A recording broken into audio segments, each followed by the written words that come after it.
The morning sun peeked through the blinds of Lily's small apartment, casting stripes of light across her bedroom floor. The alarm buzzed for the third time, and she finally reached over to silence it. It was 5:30 a.m. Another early shift at Rosie's diner awaited her. Lily pushed herself out of bed, her muscles still sore from yesterday's double shift. The apartment was quiet except for the occasional rumble of the city bus passing by outside. She moved through her morning routine with practiced efficiency: shower, hair pulled back into a neat ponytail, minimal makeup, and then the familiar blue uniform with the slightly frayed collar that she kept meaning to fix. As she waited for her coffee to brew, Lily's fingers tapped against the counter. Not random taps, but the precise rhythm of a melody she had been working on for weeks.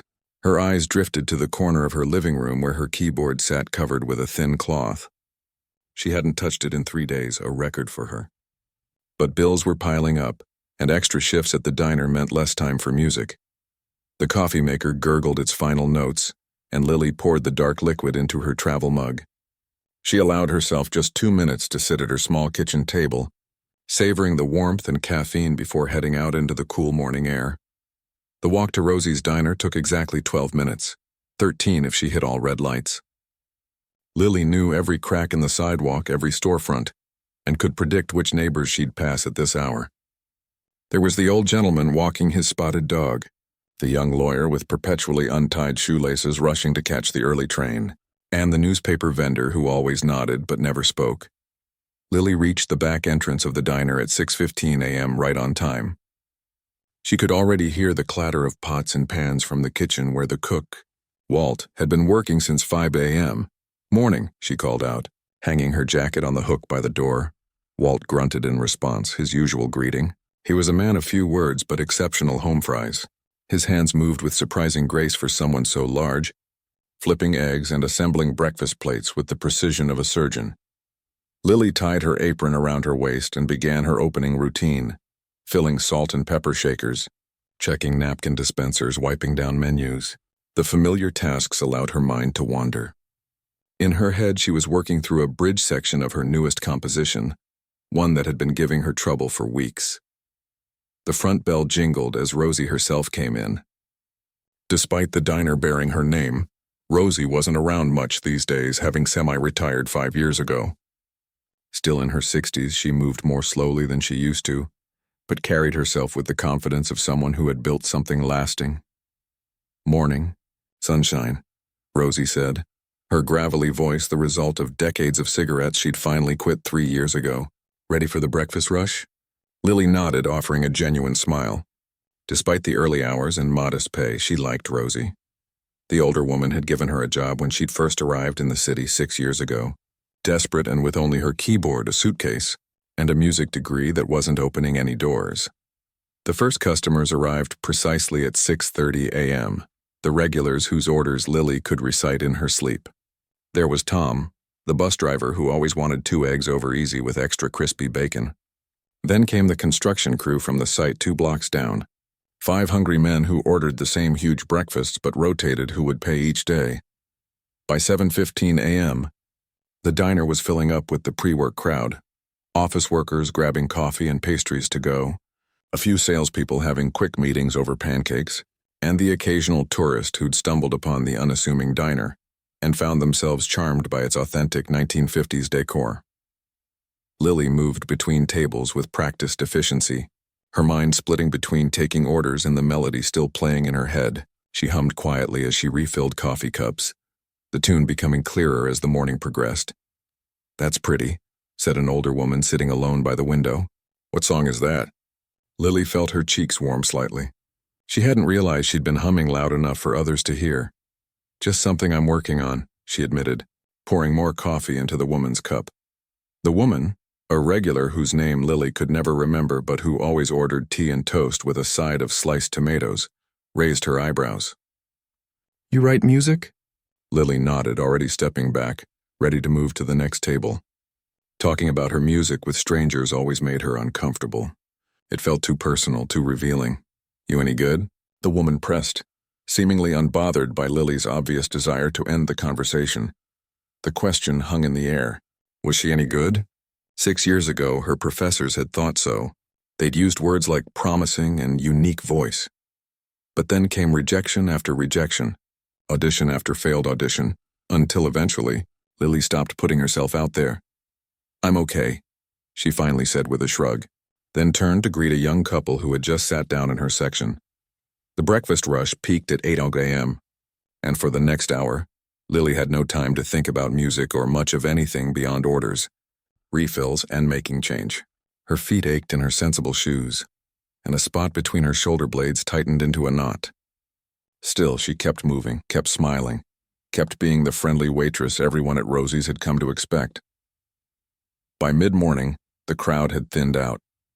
Lily leaned against the counter, taking a moment to sip water and rest her feet.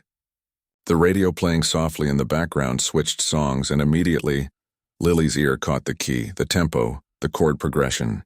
F major, moderate tempo, IV progression, so predictable yet still so effective. Her fingers involuntarily twitched, playing phantom piano keys against the countertop. "Do that again," said a voice, startling her. Lily looked up to find Dina, the other morning waitress, watching her hands with curiosity. "Do what?" Lily asked, immediately stilling her fingers. "That thing with your hands. You were playing something," Dina said, wiping down the counter around Lily. "You know how to play piano or something?" Lily hesitated. Most of her co-workers knew very little about her life outside of work. She preferred it that way. Easier, simpler, less explaining to do. "I took some lessons as a kid," she said, the lie coming easily after years of practice.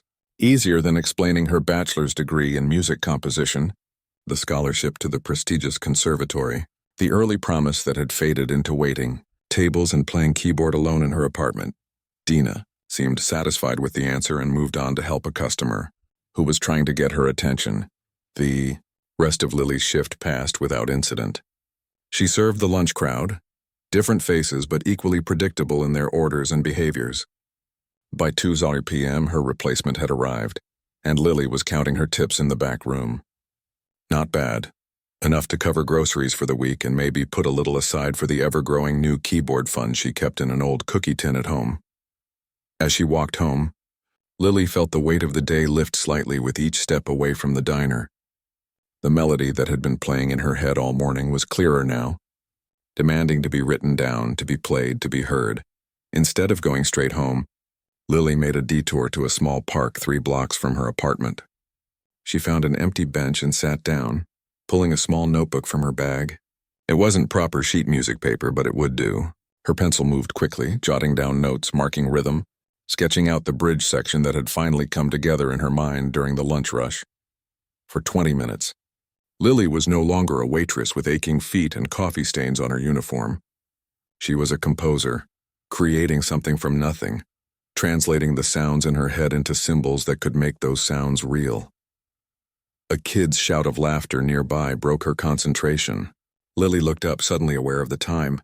If she hurried, she'd have about 2 hours to actually play through her new ideas before she needed to sleep. Tomorrow was another early shift after all. Back in her apartment, Lily didn't even bother changing out of her uniform. She went straight to the keyboard, gently removed the cloth covering it, and sat down on the bench that was slightly too short for proper posture. Her fingers hovered over the keys for just a moment before coming down in a chord that filled the small space with sound. The neighbors might complain again, but for now, Lily didn't care. For these brief moments between her real life and sleep, she was who she had always meant to be. Not Lily, the waitress who could recite the diner's menu from memory, but Lily, the musician, who could hear a complete orchestration in her head from just a simple melody. As she played, the day's frustrations, the customer who had left no tip, the coffee she'd spilled on her only good pair of work shoes, the ache in her lower back all faded away. Here, in the space between notes, Lily found what had kept her going for 6 years of serving other people their daily meals. Tomorrow, she would go back to Rosie's diner. She would smile and take orders and pretend that her greatest ambition was to remember who wanted their eggs scrambled versus over easy. But tonight, just for a little while, Lily played like someone who still believed that dreams don't have expiration dates.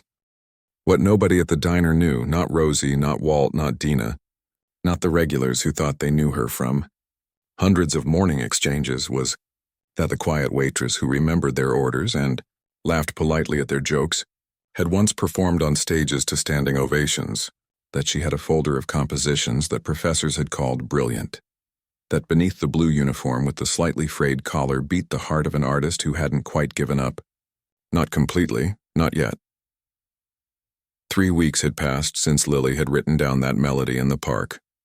Between extra shifts at the diner and a broken water heater that ate up her savings, she'd barely touched her keyboard. The music in her head never stopped, though. It followed her through busy breakfast rushes and quiet afternoon lulls, a constant companion that both comforted and frustrated her. It was Thursday evening, and Lily had finally finished a 10-hour shift. Her feet throbbed as she climbed the 4 flights of stairs to her apartment. The elevator had been temporarily out of service for nearly 8 months now. She fumbled with her keys, too tired to even check her mail. As she reached her door, she heard something unusual, piano music coming from inside her apartment. For a moment, panic seized her. Had someone broken in? But burglars didn't typically stop to play the piano. Then she remembered.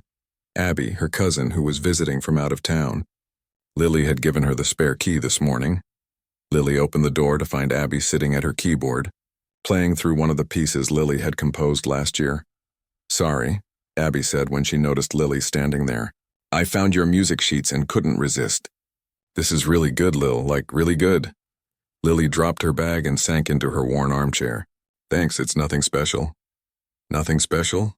Abby's eyebrows shot up. She was 3 years younger than Lily, but had always been the more outspoken of the two. "Are you kidding me? When did you write this?" "Last winter, I think, during that big snowstorm when the diner was closed for 2 days. Abby shook her head, her dark curls bouncing. "You're still writing." "That's good. I was worried you'd given it up completely." Lily looked away. They'd had this conversation before. Abby was the only family member who still believed in Lily's musical dreams. The rest had long ago started asking when she was going to get a real career or go back to school for something practical. "I'm too tired to talk about this tonight," Lily said, kicking off her shoes. "How was your job interview?" "It was fine. But don't change the subject." Abby turned to face Lily fully. "You know what I saw today while you were at work? I saw a flyer for open mic night at the Blue Note. It's this Saturday." The Blue Note was a small jazz club about 15 blocks from Lily's apartment. She'd walked past it countless times but had never gone in, so, Lily said, though she knew exactly where this was heading. "So you should play there. This piece or any of your others." "People need to hear your music, Lil." Lily laughed, but there was no humor in it. "Right, because what everyone wants to hear at a jazz club is a waitress playing her amateur compositions." "Amateur?" Abby stood up, frustration clear on her face. "You have a degree in music composition from one of the best programs in the country. You were offered that internship with—" "That was a long time ago," Lily cut her off. "Things change." "People change. Not you," Abby said quietly. "Not really. You still hear music in everything. I've seen you tapping out rhythms on the kitchen counter, humming melodies when you think no one's listening. The only thing that's changed is that you've stopped believing in yourself." Lily felt a familiar tightness in her throat.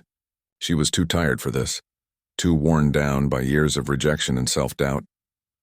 "I have an early shift tomorrow," she said, standing up. "I'm going to take a shower." Abby didn't push further, but as Lily headed to the bathroom, she heard her cousin start playing again. This time, the new melody Lily had been working on. Even unfinished, it filled the small apartment with a haunting beauty that made Lily pause at the bathroom door. The hot water of the shower eased some of the tension in Lily's muscles, but did little for the knot of emotions Abby had stirred up. As she let the water run over her face, memories flooded back. Her first recital at age 7, winning the state competition at 16, the standing ovation after her senior showcase at the conservatory. Then came the harsher memories, rejection letters, failed auditions, the gradual realization that talent wasn't always enough in a world where connections and luck seemed to matter more. By the time Lily emerged from the bathroom, Abby had ordered Chinese food and set the small kitchen table. "Peace offering," Abby said, holding up a container of Lily's favorite dumplings. "I shouldn't have pushed." Lily managed a small smile. "It's okay. I know you mean well." They ate in comfortable silence for a few minutes before Abby spoke again, her tone deliberately casual. "So I might have done something, and you can totally say no, but hear me out first." Lily put down her chopsticks. "What did you do?" I called the Blue Note, spoke to the manager, guy named Rick. Told him about you. He said you could have a 10-minute slot this Saturday. Just 3 songs. You did what? Lily's voice came out sharper than she intended. Before you get mad. Abby held up her hands. I didn't commit you to anything. I just got you the opportunity. You can say no. But Lily, this could be a first step back to what you love. Lily pushed her food away, appetite gone. It's not that simple, Abby. I haven't performed in front of anyone in years. My pieces aren't ready. I'm not ready. They're ready, Abby insisted. And so are you. You just don't know it yet. The rest of the evening passed in uneasy conversation about safer topics. Abby's job prospects, their grandmother's upcoming birthday, a movie they'd both seen recently, but the unspoken hung between them. And when Lily went to bed, giving up her bedroom to Abby and taking the sofa, the thought of performing at the Blue Note followed her into restless dreams. Friday's shift at the diner was busier than usual. A convention was in town, bringing in tourists who all seemed to want breakfast at exactly the same time. By noon, Lily had spilled coffee twice, mixed up 3 orders, and been snapped at by an impatient businessman who didn't understand why his eggs were taking so long. You okay? Dina asked during a rare quiet moment. You're a million miles away today. Lily nodded, forcing a smile. Just tired. Cousin's in town. The music teacher, right? The one who's always trying to get you to play again. Lily looked at Dina in surprise. She didn't remember sharing that much about Abby. Dina laughed at her expression. You mentioned it once when you were covering my shift last Christmas. Said you couldn't do New Year's Eve because your cousin was visiting and would drag you to some piano bar. Right, Lily said, vaguely recalling the conversation. Yeah, that's her. Still trying to drag me places. Maybe you should let her, Dina said, wiping down the counter. Can't hurt to have someone who believes in you that much.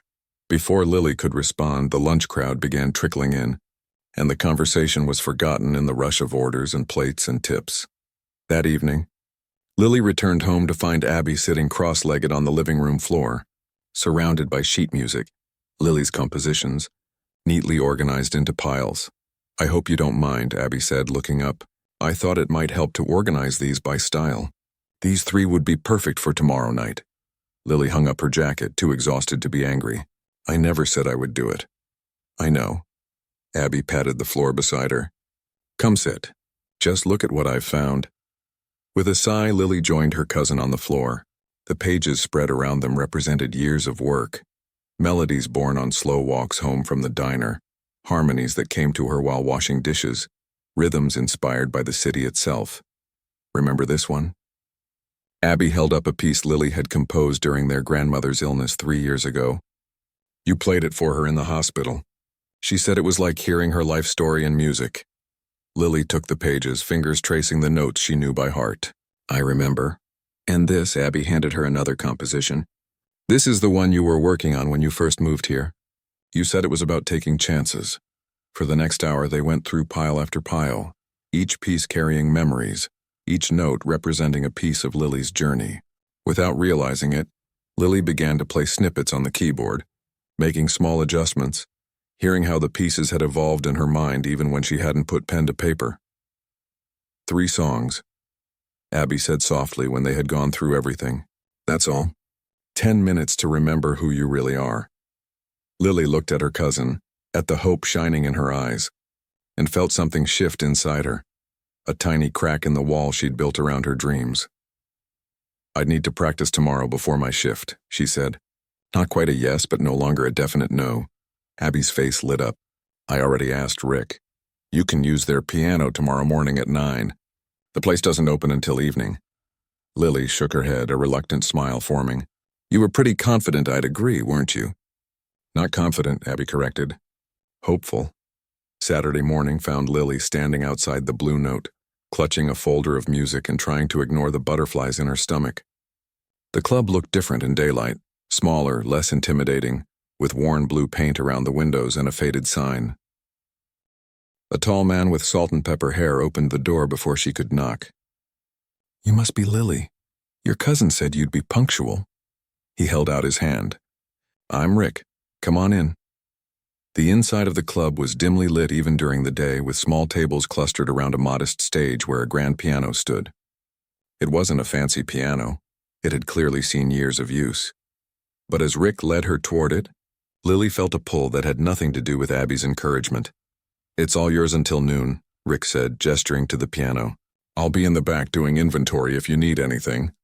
Left alone, Lily approached the piano slowly, running her fingers lightly over the keys without pressing down. This was different from her keyboard at home.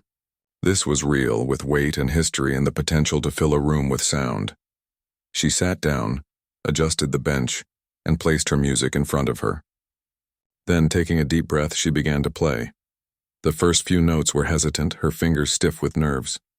But as the music continued, something familiar took over. That sense of rightness of coming home that she only ever felt when playing. The club disappeared, the upcoming performance disappeared, even Abby's expectations disappeared. There was only Lily and the music she had created. For 3 hours she played, adjusted, played again. Notes changed, tempos shifted. Entire sections were reimagined as her confidence grew. This wasn't just practice, it was remembrance. A reconnection to the part of herself she had tucked away for too long. When Rick came out to tell her that her time was up, he stood listening for several minutes before clearing his throat. "Your cousin didn't exaggerate," he said simply. "See you tonight." As Lily gathered her music, she realized with a start that for the first time in years, she was looking forward to the evening, not because she would be free from the diner, but because she would be walking onto a stage again. The thought was terrifying and exhilarating. The afternoon shift at Rosie's diner felt endless. Lily moved between tables mechanically, taking orders and delivering food while her mind remained at the Blue Note, going over the pieces she would play that evening. Twice she mixed up orders, something she rarely did, and once she nearly collided with Walt as he came through the kitchen doors. "Head in the clouds today," he commented, steadying her with a large hand. It wasn't a question, but Lily found herself answering anyway. "I'm playing piano at the Blue Note tonight," she said, surprising herself. She hadn't planned to tell anyone at the diner. Walt raised his bushy eyebrows. "No kidding? Didn't know you played." "There's a lot you don't know about me," Lily said with a small smile, then hurried off to deliver a plate of meatloaf to table 7. By the time her shift ended at 6 p.m., Lily's nerves had transformed from butterflies to full-blown eagles, beating their wings against her ribcage. She changed out of her uniform in the diner's tiny bathroom, pulling on the simple black dress Abby had insisted she bring to work. It wasn't fancy, just a knee-length cotton dress with cap sleeves, but it was worlds away from her blue uniform. "Hot date?" Tina asked when Lily emerged from the bathroom. "Something like that," Lily replied, forcing a smile as she gathered her things. Outside, the evening was warm, the kind of early summer night that made the city feel almost magical. Lily walked quickly, partly because she was running late and partly to outpace her growing anxiety. Abby would be waiting at the apartment, ready with encouragement and last-minute advice, and then they would head to the Blue Note together. But as Lily rounded the corner to her building, she spotted a familiar figure sitting on the front steps. "I don't believe it," she said as she approached. "How did you know where I live?" The older woman from the diner, the one who always ordered tea and toast with sliced tomatoes, stood up slowly, leaning on a wooden cane that Lily had never seen before. "Your friend mentioned it when she came in to meet you last week," the woman said. "I'm Gloria, by the way. We've never properly introduced ourselves, though you've been serving me breakfast for nearly 2 years. "Lily," she replied automatically, still confused. "Is everything okay? Do you need something?" Gloria smiled, revealing dimples that took years off her weathered face. "Your friend, the curly-haired one, she stopped by the diner after you left. Said you're playing at the Blue Note tonight. I wanted to wish you luck. Something about this didn't add up. You came all this way just to say good luck?" "I live 3 buildings down," Gloria said with a chuckle. "Have for 30 years. And no, that's not the only reason." She reached into her large purse and pulled out a small velvet pouch. "I wanted to give you this." Lily hesitated before taking the pouch. It was heavier than it looked. Opening it carefully, she pulled out a carved wooden box, about the size of her palm, with an intricate musical staff engraved on the lid. "It's beautiful," Lily said, running her fingers over the carvings. "But I don't understand." "Open it," Gloria urged. Lily lifted the lid. Inside, nestled on faded blue velvet, was a silver pendant in the shape of a treble clef, hanging from a delicate chain. "I can't accept this," Lily said immediately, trying to hand it back. "It's too much." Gloria shook her head firmly. "I've been watching you, Lily. For 2 years I've seen how your fingers tap out rhythms when you think no one is looking. I've heard you humming melodies under your breath. You have music in you, girl. Real music." Lily stared at the older woman, speechless. "I wore that pendant every time I performed," Gloria continued. "For 23 years. You're a musician?" Lily asked, finally finding her voice. Gloria's laugh was warm and rich. "Was, honey. Played piano at clubs all over this city in the 60s and 70s. Nothing famous, but I made a living doing what I loved. Then arthritis got my hands." She flexed her gnarled fingers to illustrate. "But that's life. No use crying over what you can't change." Lily looked down at the pendant again, seeing it in a new light. "Why me? Why give this to me?" "Because talent shouldn't be hidden behind a diner counter," Gloria said simply. "And because I've got no daughters to pass it to. Consider it a good luck charm. Lord knows we musicians need all the luck we can get." Before Lily could respond, the front door of her building opened and Abby burst out looking frantic. "There you are. We're going to be late. You still need to change and—" She stopped abruptly, noticing Gloria. "Oh, hello." "Abby, this is Gloria," Lily said, still holding the wooden box. "She's a customer at the diner. And apparently she used to be a pianist." Understanding dawned on Abby's face. "You're tea and toast lady. I remember you from when I visited last year." Gloria smiled. "That's me, tea and toast lady." She turned back to Lily. "I won't keep you. Just wanted to wish you luck and give you that little token. Break a leg tonight, honey. And remember, play like no one's listening even when everyone is." With that, she turned and walked away, her cane tapping a steady rhythm on the sidewalk. "What was that about?" Abby asked as they hurried upstairs to the apartment. "What did she give you?" Lily showed her the pendant as she changed into a nicer outfit, black pants and a deep blue blouse that brought out the color of her eyes. "That's incredible," Abby said, examining the necklace. "It's like a sign or something. Here, let me help you put it on." The silver felt cool against Lily's skin as Abby fastened the clasp. Looking in the mirror, Lily barely recognized herself. Not because of the clothes or the necklace, but because of the spark in her eyes that had been missing for too long.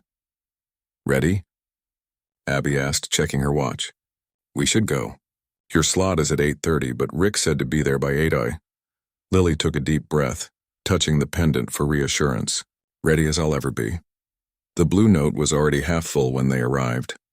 The evening's lineup was posted on a chalkboard near the entrance. 3 performers before Lily, 2 after. Rick nodded to her from behind the bar, pointing to a small table near the stage that he'd reserved for them. As they sat down, a server brought them waters. "On the house," she said with a smile. "Rick says you're up after Mike finishes." On stage, a bearded man with glasses was setting up a saxophone.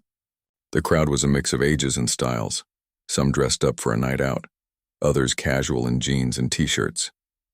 All were here for the music. "This is really happening," Lily whispered to Abby as the lights dimmed slightly, and Rick stepped onto the stage to introduce the first performer. The next hour passed in a blur. Lily watched the other musicians with a mixture of admiration and growing terror. They were good, really good. The saxophonist played with such feeling that several people in the audience closed their eyes, swaying to his melodies. He was followed by a young woman with a guitar and a voice like honey, singing original songs about love and loss that had the crowd hanging on every word. 5 minutes, Rick said, stopping by their table as the third performer, a jazz quartet, finished to enthusiastic applause. "You'll be up next." Lily's mouth went dry. Part of her wanted to run, to tell Rick she'd changed her mind, to go back to being just a waitress who once had dreams of being a musician. But another part, the part that had been writing music in the quiet hours between shifts, the part that still believed in the power of melodies to tell stories, that part was ready. She felt Abby squeeze her hand. "You've got this," her cousin whispered. The quartet took their bows and began clearing their instruments from the stage. Rick stepped up to the microphone again. "Next up, we have someone new to the Blue Note. She's got 3 original compositions for us tonight. Please welcome Lily Chen." The polite applause felt distant as Lily made her way to the stage, focusing on not tripping over her own feet. The piano bench was cool beneath her as she sat down, adjusting her position slightly, She looked out at the sea of faces, strangers who had no idea who she was or what this moment meant to her. Except, there, near the back, was a familiar figure.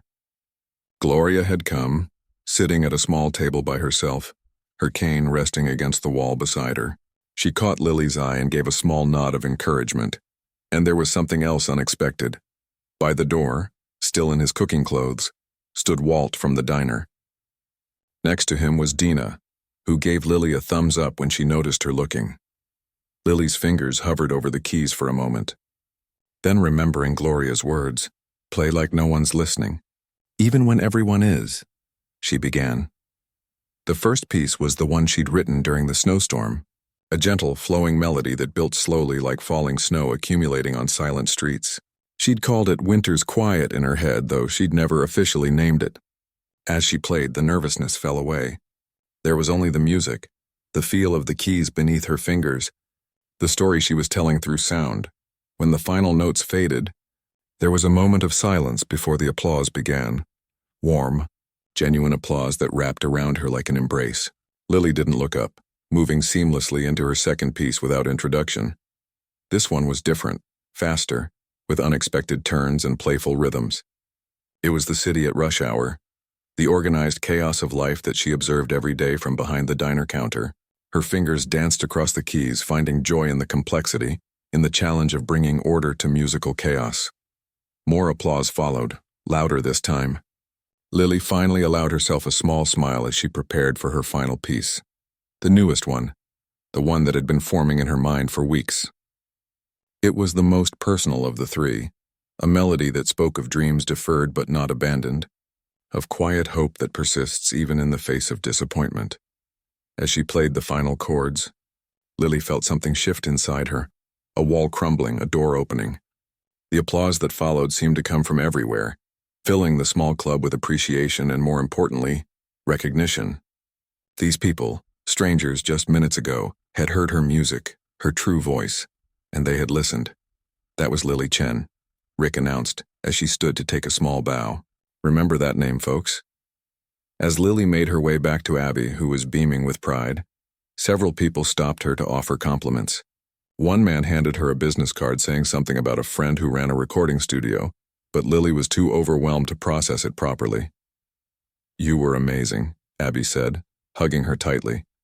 I told you they'd love you." Over Abby's shoulder, Lily saw Gloria raising her glass in salute, a knowing smile on her lined face. And for the first time in years, Lily allowed herself to wonder if perhaps her story wasn't over after all. If maybe, just maybe, this was actually a new beginning. The morning after her performance at the Blue Note felt different. Lily woke up before her alarm, the memory of last night's applause still ringing in her ears. For the first time in years, she felt light, as if a weight she'd grown so accustomed to had suddenly lifted. Abby was still asleep on the pull-out couch, snoring softly. She'd been even more excited than Lily after the performance, talking non-stop on the walk home about what this could mean and next steps. Lily had listened with a mixture of amusement and caution. One good night didn't change everything. She still had bills to pay, a job to do, a life that had been built around being practical rather than hopeful. Still, as she made coffee and got ready for her morning shift, Lily found herself humming. The silver treble clef pendant from Gloria caught the early sunlight as she fastened it around her neck. Maybe just this once she'd wear it to work. Rosie's diner was quiet when she arrived, just a few early regulars nursing coffees and reading newspapers. Walt nodded to her from the kitchen, a gesture that seemed more meaningful after seeing him at the club last night. "Morning," Lily said, tying her apron. "Morning, Mozart," he replied with the hint of a smile. Dina arrived moments later, immediately grabbing Lily by the arm and pulling her into the break room. "Why didn't you tell me you could play like that?" she demanded, though her tone was more impressed than angry. "All this time I thought you just knew chopsticks or something." Lily shrugged, embarrassed by the attention. "It never came up." "Never came up?" Dina rolled her eyes. "Girl, you've been hiding a superpower.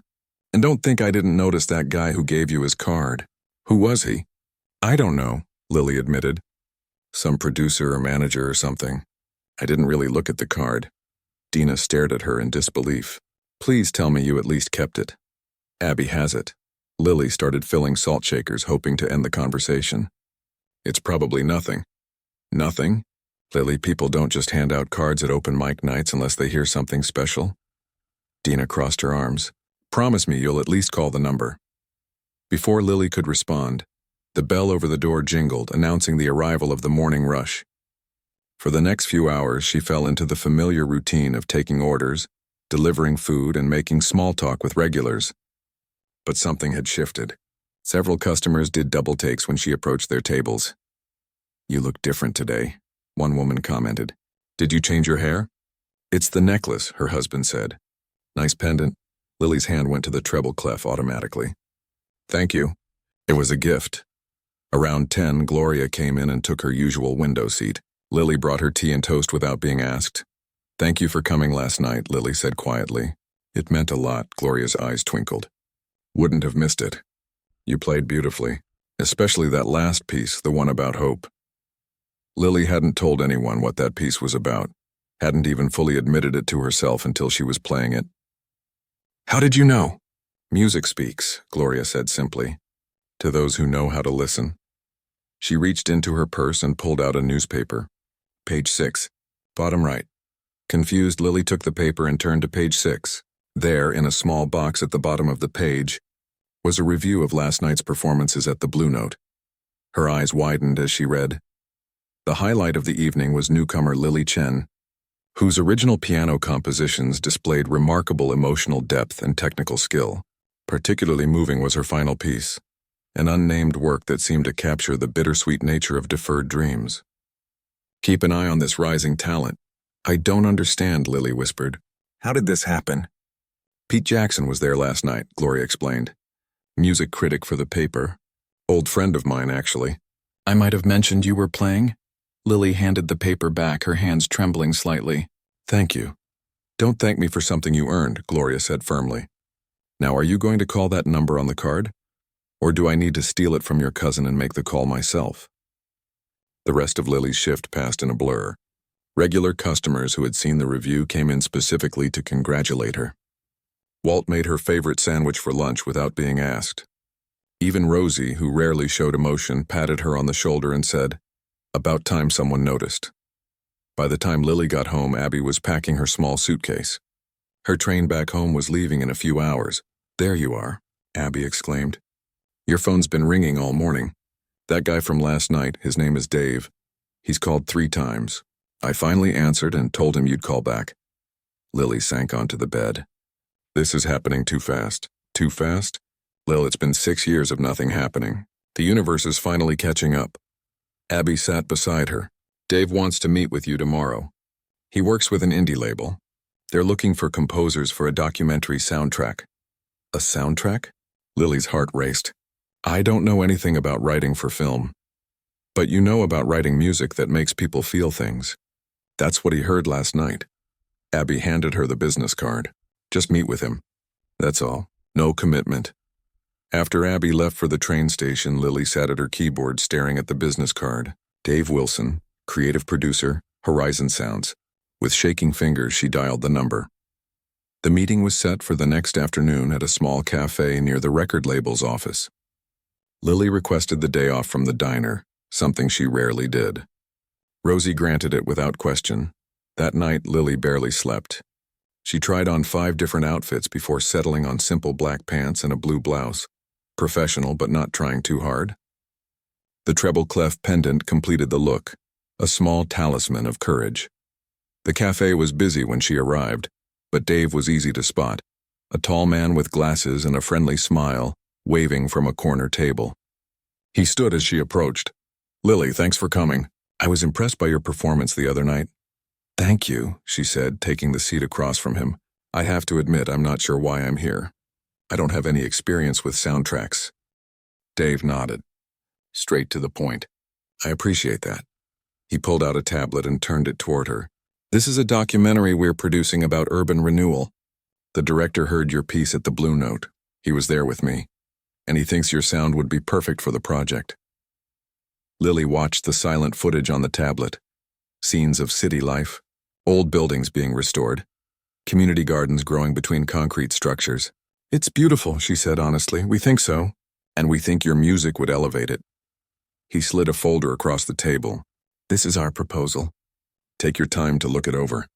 We'd want 3 original compositions to start, with the possibility of more depending on how the project develops. The folder contained a contract, payment details, and a timeline. The numbers made Lily's eyes widen. It was more than she made in 2 months at the diner. This is very generous, she said carefully.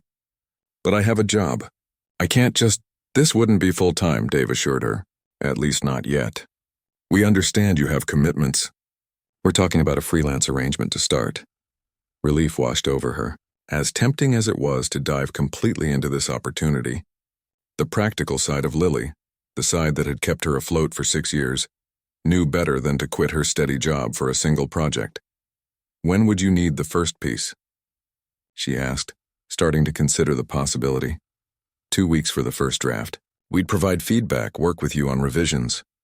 Dave leaned forward. Look, I know this is sudden, but talent like yours doesn't come along every day.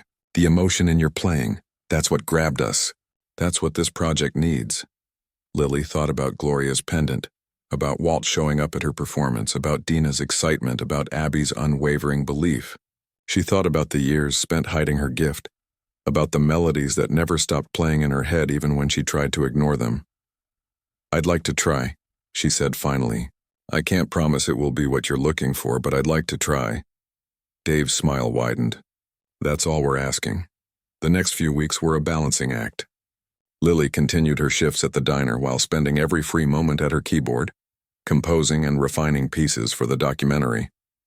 She set up a small recording space in her apartment with equipment borrowed from Dave's studio. The pieces came easier than she expected, inspired by the footage and by her own experiences of finding beauty in unexpected urban spaces. Word spread quickly through the diner about Lily's project. Customers would ask for updates, and Dina would proudly tell them, "Our Lily's going to be famous." Lily would blush and change the subject, still uncomfortable with the attention but gradually growing more accepting of it. Gloria became a regular visitor to Lily's apartment, listening to early versions of the compositions and offering gentle feedback. Despite her arthritis, she could still identify exactly where a piece needed more space or a different chord progression. "You're finding your voice," she told Lily one evening as they listened to the final version of the first soundtrack piece, not just in music, but in life. The day Lily delivered the completed soundtrack to Dave and the documentary director was the same day Rosie called her into the office at the diner. Lily's heart sank, certain she was about to be fired for the shifts she'd swapped to meet her deadlines. Instead, Rosie pointed to a chair. "Sit." Lily sat, hands folded nervously in her lap. "I'm not good with words," Rosie began, "so I'll keep this short. You've been here, what, 6 years now?" "Almost 7, Lily corrected quietly. 7 years. Never late, rarely sick, good with customers." Rosie nodded to herself. "But that's not where you belong." Lily started to protest, but Rosie held up a hand. "Let me finish. This music thing, it's working out?" "I think so. The documentary team likes what I've done so far. They've mentioned other projects, possibly." "Good." Rosie pushed an envelope across the desk. "This is for you." Inside was a check, a substantial one, and a card signed by all the diner staff. The message was simple: go make music. But don't forget who makes the best pancakes in town. "I don't understand," Lily said, her voice catching. "It's a cushion," Rosie explained, "to help you make the jump. Cut back your hours here. Focus on your music. We'll keep a spot for you on weekends if you want it, but you need to give this a real shot." Tears filled Lily's eyes. "Rosie, I can't accept this." "Sure you can." The older woman's usually stern face softened. "Think of it as an investment. When you're famous, we'll put your picture on the wall and charge extra for the tables." That evening, Lily sat at her keyboard wearing Gloria's pendant. A stack of sheet music sat beside her, new compositions, ideas for future projects. Her phone contained 3 messages from Dave about potential new work. On her table was Rosie's card and the check that represented something she hadn't felt in years: belief. Not just from others, but from herself. As her fingers found the keys, Lily began to play a new piece, one about transformation, about stepping through doors you never thought would open. It wasn't finished yet, but that was okay. For the first time in a very long time, Lily wasn't afraid of what came next. 1 year later, Lily sat in a darkened theater, her heart pounding as the credits for the Urban Renewal documentary began to roll. Her name appeared on screen, original music by Lily Chen, and she still couldn't quite believe it was real. Beside her, Gloria squeezed her hand while Abby, who had flown in for the premiere, wiped away tears. "That was your music," Abby whispered, her voice filled with wonder and pride. "Your music, Lil, on a real screen in a real theater." The lights came up slowly as people began to applaud.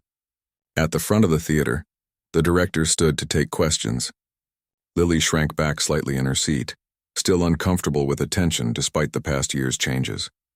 When the director pointed in her direction and asked her to stand, she did so briefly, offering a shy wave before quickly sitting back down.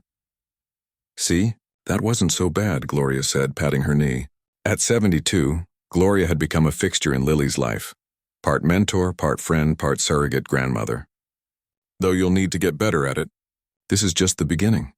The documentary had already won awards at 2 small film festivals, with critics specifically mentioning the soundtrack as a highlight. Dave had parlayed that success into more opportunities for Lily, a short film, background music for a podcast series, and most recently, a chance to score a feature-length independent film that would begin production in the fall. After the screening, there was a small reception at a nearby restaurant.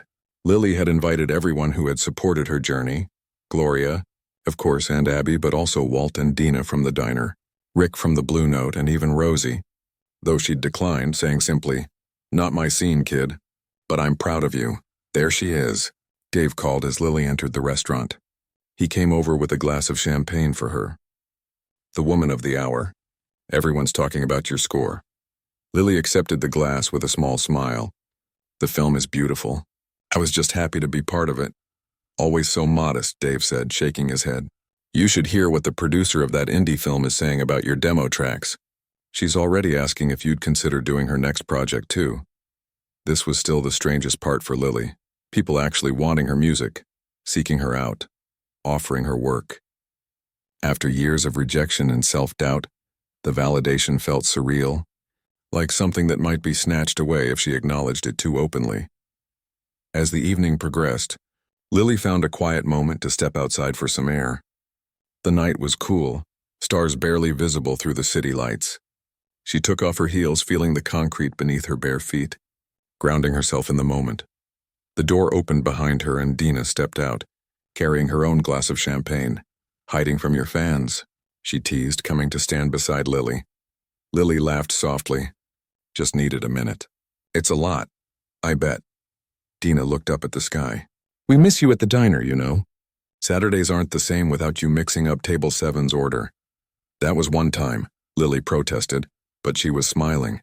She still worked 1 shift a week at Rosie's, partly because she'd promised, and partly because it kept her connected to the real world in a way that her increasingly busy music career sometimes didn't. "Remember when you spilled coffee all over that businessman's lap?" Dina reminisced. "What was it he called you?" "An incompetent waste of oxygen, I believe," Lily said dryly. "One of my finer moments." They both laughed, and for a moment, it was just like taking a break between the breakfast and lunch rushes, sharing stories and complaints about difficult customers. "I saw your picture in the paper last week," Dina said after a comfortable silence. "The article about up-and-coming composers. You looked good? Happy." "I am happy," Lily realized as she said it. "Scared sometimes, overwhelmed often, but happy. You know what I think?"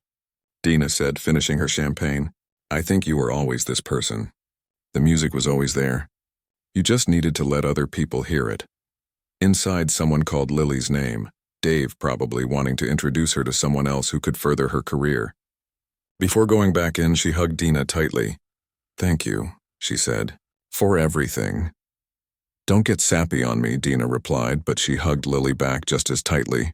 "Now get in there and be famous. I want to say I knew you when."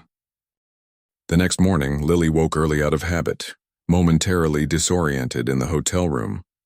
Abby was still asleep in the other bed, jet-lagged from her cross-country flight. Moving quietly, Lily slipped out to find coffee. The hotel lobby was empty except for an older man playing soft jazz on a baby grand piano tucked in the corner. Lily paused to listen, appreciating his skillful improvisation around a standard tune. When he finished, she applauded softly. "Thank you," he said with a nod. "You play?" "Yes," she admitted.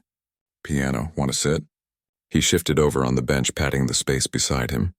Lily hesitated only briefly before joining him. "I'm Lily. Theo," he replied. "Been playing here 30 years, every morning from 6 to 9. His fingers danced lightly over the keys, not pressing down, just feeling the cool ivory. "Your turn." Without thinking too much about it, Lily began to play. Not one of her film pieces, but something newer, something she'd been working on just for herself. A piece about transformation, about becoming. Theo listened, nodding along, occasionally adding a bass line that complemented her melody perfectly. When she finished, he smiled. "You've got a gift, young lady." "Thank you," she said, meaning it. Coming from someone who had clearly devoted his life to music, the compliment meant something special. But that's not all you need, is it? He looked at her knowingly. "Takes more than talent. What else does it take?"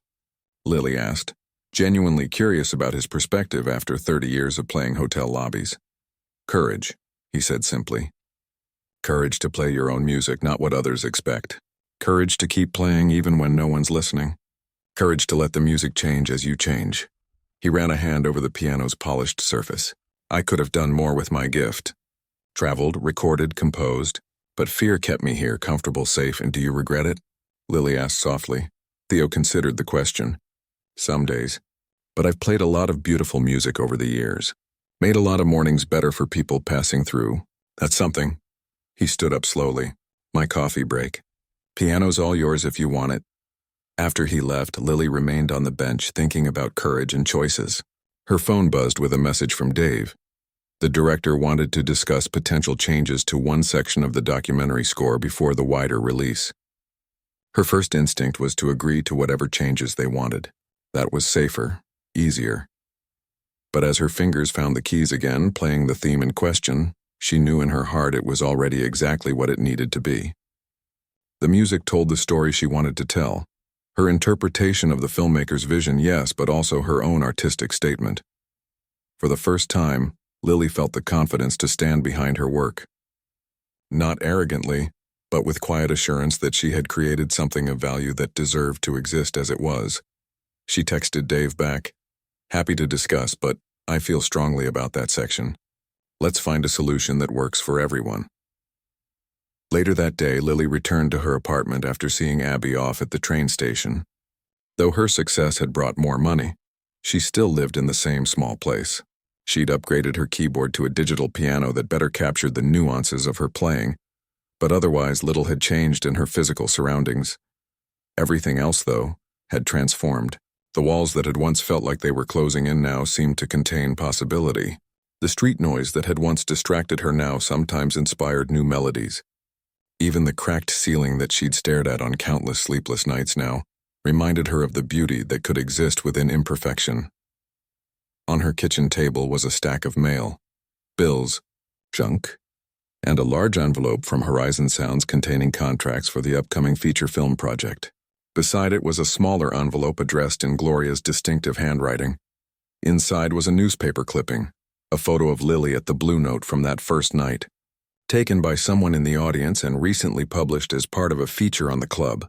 Lily looked lost in the music, unaware of the camera, her fingers blurred with motion, her face serene yet intense. Paper-clipped to the clipping was a note from Gloria. "This is who you've always been. The world just needed time to catch up." Lily smiled, touching the silver treble clef that still hung around her neck. She placed the clipping carefully on her refrigerator door, right next to the first review and a photo of her with the documentary team.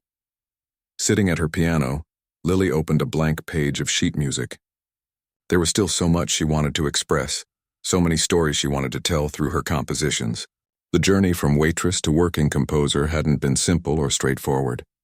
There had been setbacks along the way, projects that fell through, creative differences with directors, moments of paralyzing self-doubt that made her consider giving up.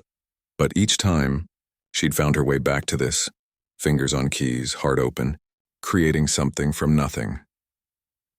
As the afternoon light filtered through her window, Lily began to play something new.